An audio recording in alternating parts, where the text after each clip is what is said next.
MS power point की series में next हम लेके आए हैं आज आपके लिए व्यू मेनू के बारे में। व्यू यानी देखना। अगर हमें हमारा प्रेजेंटेशन अलग अलग तरह के व्यू में देखना है तो हमें व्यू मेनू का यूज़ करना होगा।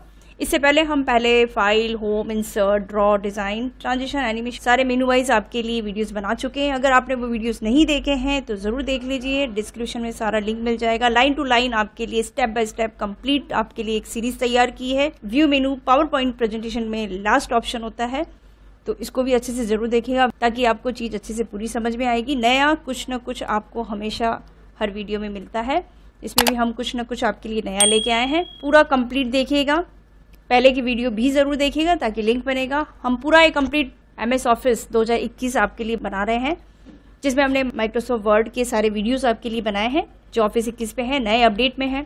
एक्सेल से संबंधित हमने बहुत सारे वीडियोस आपके लिए बनाए हैं। बड़े डेटाबेस पे काम कैसे करते हैं तो उसके लिए एडवांस के बहुत सारे फॉर्मूलेज हमने ऑफिस 21 के लिए बनाए हैं, तो आप वो ज़रूर देखिए। अगर आपने वो भी नहीं देखे हैं तो उसका भी लिंक आपको वीडियो में डिस्क्रिप्शन में दे दिया जाएगा।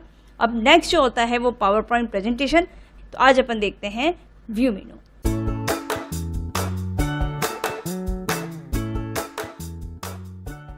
देखिए हमारे पास एक प्रेजेंटेशन बना हुआ है, कहीं टेबल, कुछ टेक्स्ट, कहीं हमने इमेज वगैरह ली है।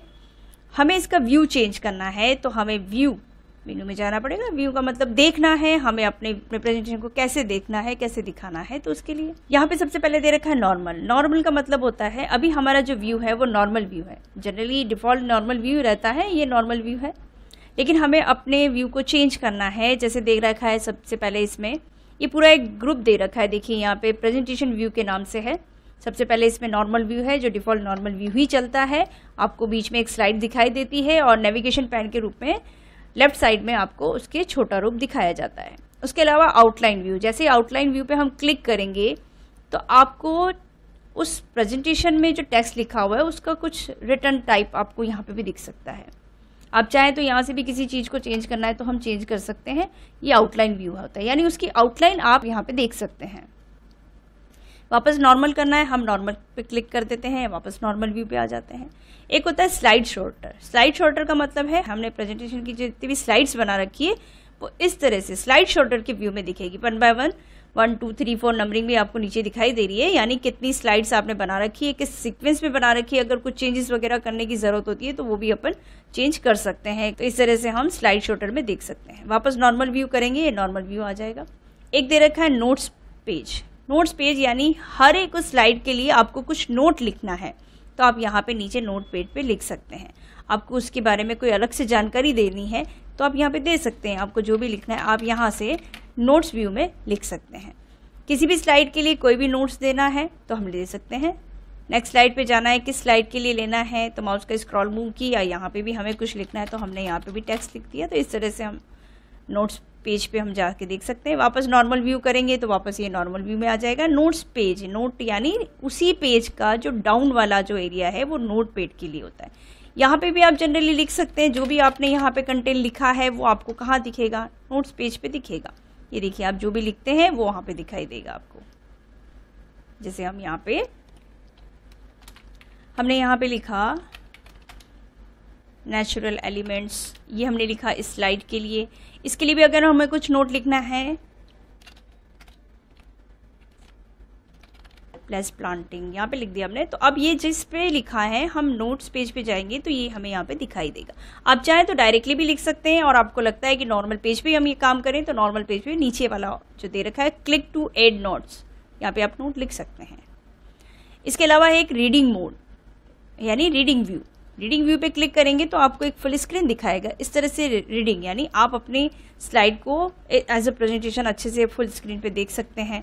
यहाँ पे नेक्स्ट नीचे वाला जो ऑप्शन है, यहाँ पे नेक्स्ट जाना है तो हम नेक्स्ट स्लाइड पे देख सकते हैं। ये इस तरह से आपका एक व्यू जो आपको फुल स्क्रीन दिखाता है, आप फुल स्क्रीन पे भी यहाँ से भी आप देख सकते हैं। और बैक जाने के लिए राइट क्लिक करें इसी पे और एंड शो करेंगे तो आप वापस बैक आ जाएंगे, या फिर कीबोर्ड से आप एस्केप की भी प्रेस कर सकते हैं। तो ये reading mode, notes page, slide shorter, outline view और नॉर्मल व्यू, ये सब प्रेजेंटेशन व्यू है। तो इस तरह से आप प्रेजेंटेशन कैसे दिखाना चाहते हैं अपने व्यू को वो देख सकते हैं।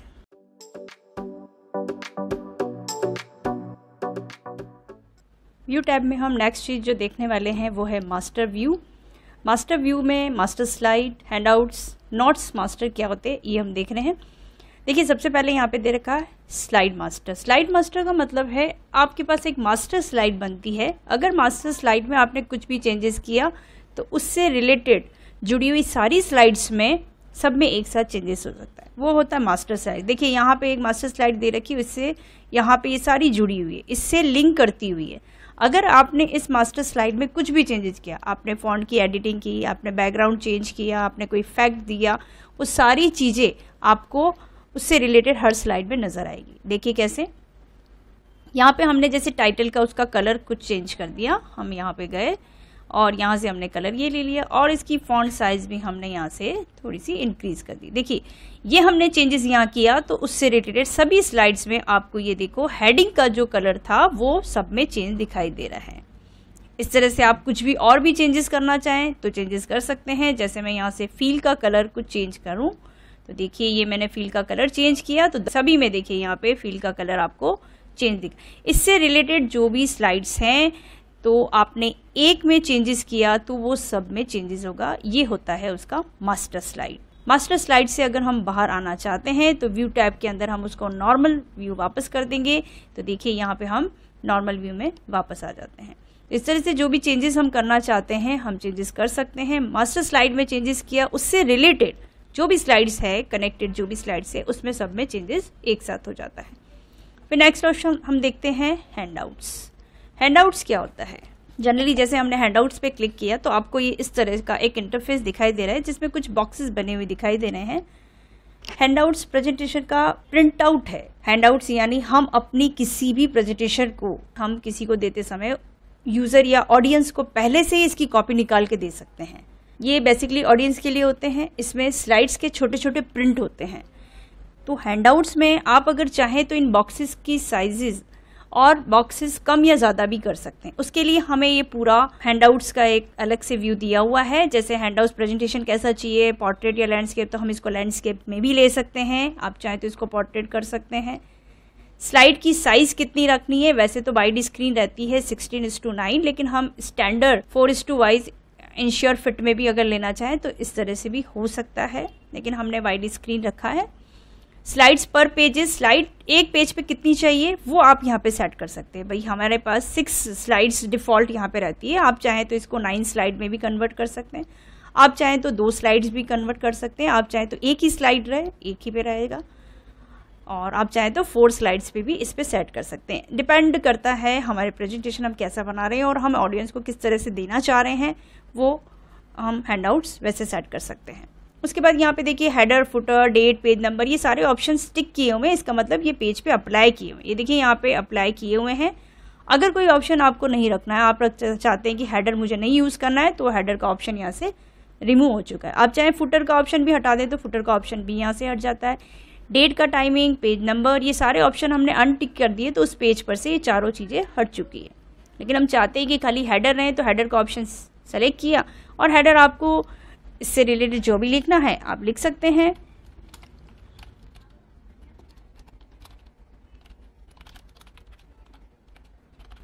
ये मैंने यहाँ लिखा, आप इसकी चाहे तो साइज़ वगैरह आप इसको बढ़ा भी सकते हैं। साइज़ हम होम पेज में यहाँ से हम साइज़ इसकी बढ़ा सकते हैं। ये देखिए पेज का स्केल भी हम कम ज़्यादा करना चाहें, पेज का स्केल भी हम कम ज़्यादा कर सकते हैं। ये मैंने हेडर को यूज़ किया है। तो व्यू टैब में हमने हैंडआउट्स को यूज़ करते हुए हमने यहाँ पे इसको लिया है। अगर हम इसको नॉर्मल स्लाइड में वापस कन्वर्ट करना चाहते हैं तो नॉर्मल स्लाइड पे वापस कन्वर्ट हो जाता है। इसके अलावा व्यू टैब में ही एक नोट्स मास्टर है। नोट्स मास्टर का मतलब क्या होता है? देखिए नोट्स मास्टर यानी उस रिलेटेड स्लाइड के अकॉर्डिंग आप कुछ भी यहाँ पे नोट्स रूप में लिखना चाहते हैं तो लिख सकते हैं, जो भी आप चाहते हैं। जैसे हमें किसी भी स्लाइड में कुछ चेंजेस करना है, जैसे बैकग्राउंड स्टाइल हम चेंज करना चाहते हैं तो बैकग्राउंड स्टाइल चेंज हो जाती है। यहाँ पे हमें कुछ भी नोट्स अगर लिखना है तो हम नोट्स लिख सकते हैं। आपको जो भी रिलेटेड आप नोट्स लिखना चाहते हैं आप लिख सकते हैं। ये मैंने यहाँ लिखा, आप इसकी साइज़ वगैरह चाहें तो कम ज़्यादा कर सकते हैं। नोट्स रूप में है। इसमें भी देखिए हेडर और ये सारे ऑप्शंस सेलेक्ट किए हुए हैं। इसमें एक जो चीज़ है, जैसे हेडर नहीं रखना है तो हेडर हटा दिया, डेट नहीं रखनी है तो डेट हटा दिया, स्लाइड इमेज नहीं चाहिए तो वो स्लाइड इमेज जो हमारे सामने दिख रही थी वो हट जाएगी। फुटर ऑप्शन हटा देना है। ये वाला जो आपने स्लाइड मास्टर अलग से ले रखा है, अगर ये बॉडी हटा दे, अनटिक कर देते तो ये भी हट जाता है। पेज नंबर भी आप हटाना चाहें, कलर स्केल चेंज करना है तो कलर स्केल चेंज कर सकते हैं। नोट्स पेज कैसा रखना है, पोर्ट्रेट या लैंडस्केप भी अपन रख सकते हैं। ये लैंडस्केप हो गया। और अगर हम पोर्ट्रेट रखना चाहेंगे तो पोर्ट्रेट। स्लाइड्स की साइज जो है हमेशा यही रहती है, जैसा हमने अभी हैंडआउट्स में भी देखा था वैसे ही आप इसमें भी कर सकते हैं। क्लोज मास्टर व्यू करेंगे तो हम वापस अपनी नॉर्मल व्यू में आ जाते हैं। इसके अलावा व्यू के अंदर हमें एक चीज़ दे रखी है, वो है रूलर। अगर हमें रूलर शो करना है तो यहाँ से हम रूलर शो कर सकते हैं। यहाँ पे देखिए आपको हॉरिजेंटल और वर्टिकल दोनों तरफ आपको एक रूलर दिखाई दे रहा है। स्केल वगैरह सेट करने के लिए हम रूलर को यूज़ करते हैं। नोट, अगर हम किसी पेज का जो नोट जो दे रखा है जो बॉटम साइड में होता है, अगर वो हम हटाना चाहते हैं तो इस पर टिक कर देंगे तो हमें वो नोट दिखाई नहीं देगा। मतलब हमारा जो प्रेजेंटेशन हमने बनाया है और हमने किसी किसी स्लाइड पे नोट भी यूज़ किए हैं, तो नोट्स आप हटाना चाहें, हाइड करना चाहें तो इस पर क्लिक करेंगे तो वो नोट्स पेन आपका हाइड हो जाएगा। वापस शो करना, उसी पे क्लिक करेंगे तो वापस शो भी हो जाएगा। नेक्स्ट है ग्रिड लाइन। अगर हम पेज पे ग्रिड लाइन कोई ग्राफिकल वर्क अगर करना चाहें तो इस तरह से वो ग्रिड लाइन बनाई जा सकती है। किसी भी तरह की कोई ग्रिड लाइन बनानी है तो हम ग्रिड लाइन इस तरह से बना सकते हैं अपने स्लाइड पे, और ग्रिड लाइन वापस हटाना है तो हटा सकते हैं। एक गाइड के रूप में अगर आप चाहते हैं कि एक गाइड लाइन भी बन जाए तो एक गाइड लाइन आ गई। आप इसके आधार पे अपना कोई ऑब्जेक्ट पर्टिकुलर उस डायमेंशन से बनाना चाहते हैं तो आप इस गाइडलाइन से बना सकते हैं। जैसे अपने ये गाइडलाइन हमने सेट की, हमें यहाँ पे जैसे कोई ऑब्जेक्ट बनाना है तो इस गाइडलाइन के थ्रू बनाना है तो हम बना सकते हैं। जैसे हम यहाँ पे एक शेप इंसर्ट करते हैं और इस गाइडलाइन के थ्रू ही हम इसको क्रिएट करना चाहते हैं तो देखिए ये बिल्कुल बराबर गाइडलाइन के थ्रू बन जाता है। कुछ इस तरह से हमें गाइडलाइन को यूज़ करके कोई भी ऐसा कोई ऑब्जेक्ट हम बनाना चाहते हैं या पर्टिकुलर एक ऐसा पार्ट बनाना चाहते हैं लेकिन एक परफेक्ट डायमेंशन में बनाना चाहते हैं तो वो हम यूज़ कर सकते हैं। जैसे हमें ये सेम यहाँ पे रखना है, ये हमने गाइडलाइन यहाँ पे सेट की। देखिए ऊपर आपको इसका टाइमिंग भी चलता हुआ नज़र आता है, यानी उसका डायमेंशन शो करता है, यानी कितना स्केल आप सेट करना चाह रहे हैं, आपको कितने पॉइंट का, जैसे हमने 3.8 दे रखा है, हमें 2 पॉइंट समथिंग कुछ बनाना है तो उतना हम लेके और ये वाला पॉइंट भी हम सेट करेंगे। जैसे जैसे चलाएंगे तो यहाँ पे इसका डायमेंशन भी आपको यहाँ पे दिख रहा है, उसी अकॉर्डिंग आप यहाँ पे भी क्रिएट कर सकते हैं। जो भी आप अपने हिसाब से सेट करना चाह रहे हैं वो हम बराबर डायमेंशन से, बराबर सीक्वेंस से हम उसको बना सकते हैं। तो ये गाइड का इस तरह से यूज़ होता है। अगर आप गाइड को नहीं चाहते हैं वापस आप हटा सकते हैं। ये गाइड आपको प्रिंट में शो नहीं होती है, ये सिर्फ अपने वर्क के लिए है। गाइडलाइन वापस हटा दिया, हमने अपना काम कर लिया और गाइडलाइन हटा दी। अब नेक्स्ट जो है वो है आपका जूम टैब। तो जूम टैब में आप पेज का स्केल कितना रखना चाहते हैं, आप 100% रखना चाहते हैं, 400% या 200% रखना चाहते हैं, या अपने हिसाब से कस्टमाइज़ करना चाहते हैं तो हम कर सकते हैं। जैसे हमने 200% रखा तो 200% हो गया। फिट टू विंडो करेंगे तो वापस वो विंडो में सेट हो जाएगा। जूम का हम अगर कंट्रोल माउस का स्क्रॉल करते हैं, कंट्रोल के साथ माउस का स्क्रॉल करते हैं तो ये जूम साइज़ बढ़ाता है। हमारा कर्सर अगर अपनी इस वाली मेन स्लाइड पे है तो आपका जूम का स्केल यहाँ से कम ज़्यादा होगा, और अगर आपने यहाँ पे नेविगेशन पैन में जो स्लाइड्स आपकी दे रखी है उनको अगर आप वहाँ पे करेंगे कंट्रोल के साथ माउस का स्क्रॉल तो वो जूम आउट और जूम इन होगा। तो हम माउस के थ्रू भी कर सकते हैं, कीबोर्ड माउस के थ्रू भी कर सकते हैं, और जूम का ऑप्शन आपको यहाँ पे भी दिया गया है, आप अपने हिसाब से यहाँ से भी सेट कर सकते हैं। फिर है यहाँ पे नेक्स्ट ऑप्शन दे रखा है कलर और ग्रे स्केल। कलर और ग्रे स्केल, जैसे अभी कलर्स हमने दे रखे हैं, अलग अलग कलर्स हमने सेट किए हुए हैं अभी सभी स्लाइड्स पे, तो आप चाहें तो कलर वाला ऑप्शन रखें। अगर आपको लगता है कि मुझे इसको ग्रे कलर में ही यानी ग्रे स्केल में ही सेट करना है तो ग्रे स्केल का ऑप्शन दिया गया है, आप ग्रे स्केल में इसको सेट करें तो पूरा जो आपका पीपीटी है वो ग्रे स्केल में सेट हो जाएगा। वापस अगर हम बैक कलर व्यू करते हैं तो वापस हम उसी पोजीशन पे आते हैं जैसा हमारा प्रेजेंटेशन था। फिर नेक्स्ट इसमें जो दे रखा है ब्लैक एंड वाइट। अगर हम ब्लैक एंड वाइट चाहते हैं, ग्रे स्केल खाली ग्रे स्केल दे रहा है, ग्रे कलर स्केल दे रहा है, लेकिन यहाँ पे हम ब्लैक एंड वाइट दोनों चाहते हैं, ब्लैक भी हो वाइट भी हो, तो ब्लैक एंड वाइट देखिए यहाँ पे ब्लैक एंड वाइट सेट हो गया। तो जिस तरह का प्रेजेंटेशन हम बनाना चाहते हैं उसमें अलग अलग कलर स्केल भी लेना चाहते हैं, या कभी ब्लैक एंड वाइट की भी ज़रूरत होती है तो हम वो भी कर सकते हैं। फिर बैक टू कलर व्यू करेंगे तो वापस हम बैक आ जाएंगे। इसी में नेक्स्ट ऑप्शन जो दे रखा है वो है हमें न्यू विंडो। न्यू विंडो का मतलब है जैसा हमने वर्ड और एक्सेल में भी पढ़ा था, सेम वही प्रोसेस रहता है। इसी बनी हुई फाइल की, प्रेजेंटेशन फाइल की डुप्लीकेट कॉपी बनाना। अभी हमारी फाइल का नाम है डिजिटल मार्केटिंग PPT, और अगर हम इसको न्यू विंडो से कॉपी बनाते हैं तो इसकी डबल कॉपी बन जाती है। देखिए यहाँ पे बन गया है डिजिटल PPT 2, यानी 2 कॉपी हमने बना दी। यहाँ पे देखेंगे आप नीचे टास्क बार में तो 2 विंडो आपको दिखाई दे रही है।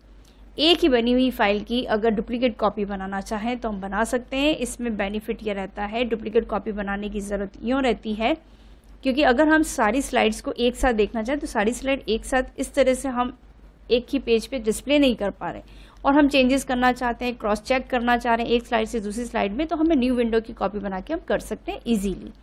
एक और विंडो हम बना लेते हैं, तो हमने न्यू विंडो पे क्लिक किया तो एक और बन गई, जो बन गई है हमें डिजिटल मार्केटिंग PPT 3 के नाम से।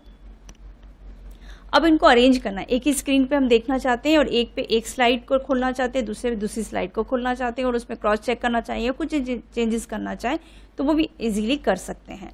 तो यहाँ पे हमें मिलेगा अरेंज ऑल, कैस्केड। जैसे अरेंज ऑल पे हमने क्लिक किया तो तीनों विंडो आपके सामने एक साथ खुल गई। जिस विंडो पे आप अभी करंटली हैं उस पे आप कोई एक स्लाइड खोल दीजिए, नेक्स्ट पे आप दूसरी स्लाइड खोल दीजिए और नेक्स्ट पे आप तीसरी स्लाइड खोल दीजिए। जैसे मैंने यहाँ पे इस वाले पे 4th स्लाइड खोल दी, तो ये मेरी 4th स्लाइड यहाँ पे है। 4th वाली स्लाइड में अगर मैं कुछ भी चेंजेस करूँ तो उससे रिलेटेड जितनी भी विंडोज़ की कॉपी हमने बना रखी है सभी में चेंजेस हो जाएगा। यहाँ पे मैंने फर्स्ट वाली स्लाइड खोल रखी, देखिए सेलेक्टेड है वो फर्स्ट वाली स्लाइड, और यहाँ पे सेकंड वाली स्लाइड है। देखिए यहाँ पे हमें किसी भी में हम चेंजेस करते हैं, हम इसको थोड़ा सा आगे पीछे भी कर सकते हैं, इस तरह से हम आगे पीछे भी मूव कर सकते हैं। देखिए हम ये थोड़ा सा, अगर आप चाहते हैं भी इसको मुझे चेंज करना है तो इसको मैंने सेलेक्ट किया, ये सेलेक्ट हो गया, और इसका मुझे कलर चेंज करना है तो हम कलर चेंज कर सकते हैं। हम होम टैब में जाके यहाँ पे फॉन्ट का कलर दूसरा देना है, हम दूसरा दे सकते हैं। देखिए अभी मैं समझने के लिए आपको ये बता रही हूँ। तो हमने सेकंड वाली स्लाइड में जो हमारी 3rd थी, डिजिटल मार्केटिंग PPT 1 थी, हमने उसकी सेकंड वाली स्लाइड में उसकी हेडिंग चेंज की, तो हर एक स्लाइड की हर एक सेकंड स्लाइड की जो हेडिंग है वो चेंज हो गई। देखिए ये भी येलो कलर हो गया और यहाँ पे भी वो येलो कलर हो गया, ये देखिए इस तरह से। तो हमने किया चेंजेस एक में तो वो तीनों में हो गया। विंडोज़ की कॉपी बनाई है, फाइलें अलग अलग नहीं, फाइल एक ही है, उनकी कॉपीज़ अलग अलग हमने बना दी है।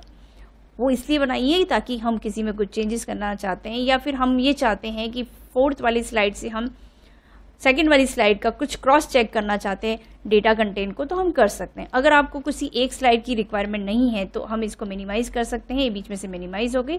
आपको 2 स्लाइड की रिक्वायरमेंट है, आप दोनों स्लाइड ओपन करके अपना वर्क को इजीली देख सकते हैं। आराम से आप एक स्लाइड से दूसरी स्लाइड में जो भी चेंजेस करना है आप यहाँ से यहाँ और यहाँ से यहाँ चेक कर सकते हैं और उसको चेंजेस कर सकते हैं। सारा काम हो जाने के बाद आप इसको क्लोज भी कर सकते हैं और मिनिमाइज कर देंगे तो ये मिनिमाइज यानी आपको नीचे ही यहाँ पे टास्क बार में दिखाई देगी कि आपने कितनी विंडो ओपन की हुई है। इसके साथ ही इसमें दे रखा है कैस्केड। कैस्केड यूँ एक दूसरे पे टैपर वाइज आपको दिखाई जाती है कि कौन कौन सी विंडोज़ आपने ओपन की है, वो कैस्केड में अपन देख सकते हैं। उसके अलावा है स्विच विंडो। स्विच विंडो का मतलब है हमने 3 विंडो ओपन की है, आप एक विंडो से दूसरी विंडो में जंप करना चाहते हैं, स्विच करना चाहते हैं तो कर सकते हैं। जैसे अभी मुझे डिजिटल, अभी मेरा है 1 और मैं 3rd पे डायरेक्टली मूव करना चाहती हूँ तो 3rd पे मूव कर लेंगे डायरेक्टली। अब 3rd पे कौन सी स्लाइड ओपन की हुई थी, 3rd पे मेरी 3rd वाली स्लाइड ओपन थी। तो इस तरह से एक विंडो से दूसरी विंडो में हम मूव कर सकते हैं, यह काम होता है स्विच विंडो का। नेक्स्ट है मैक्रोज। देखिए मैक्रोज का जो ऑप्शन है जनरली डेटा को रिकॉर्ड करने के लिए होता है। तो यहाँ पे अगर हम डेटा को रिकॉर्ड करना चाहते हैं तो देखिए मैं यहाँ पे कोई चीज़ रिकॉर्ड करना चाहूँ, मैंने कोई यहाँ पे मैक्रो का नाम दे दिया और इसको मैंने यहाँ से क्रिएट कर दिया तो डायरेक्ट आपको ये विजुअल डिस्प्ले में ले जाएगा, यानी आपका जो इंटरफेस आपका रहेगा उसमें चला जाएगा। इसके लिए हमें थोड़ा सा विजुअल बेसिक का नॉलेज होना ज़रूरी है, तभी आप इस मैक्रोस में काम करेंगे। तो नेक्स्ट वीडियो में हम आपको इसके बारे में ज़रूर बताएंगे, क्योंकि इसके बारे में थोड़ा सा आपको विजुअल बेसिक के बारे में जानकारी होना ज़रूरी है, तभी आप MS पावर पॉइंट में आप मैक्रोस को रन कर पाएंगे। तो नेक्स्ट वीडियो का आप इंतज़ार करिए, हम इसका आपको डिटेल में उसका अलग से आपको वीडियो बताएंगे ताकि आपको अच्छे से उसका एक्सप्लेन हो जाए और आप उसको अच्छे से यूज़ कर सकें। बाकी हमने जनरली सारे ऑप्शंस व्यू टैब के हमने सारे देखे हैं, इससे पहले भी हमने सारे फाइल, होम, इंसर्ट ये सारे बना चुके हैं। उम्मीद करती हूँ आपको वीडियो पसंद आया। वीडियो पसंद आया लाइक और शेयर ज़रूर करिएगा और आगे किस तरह की वीडियो आप देखना चाहते हैं हमें कमेंट बॉक्स में ज़रूर लिख के बताइएगा। धन्यवाद।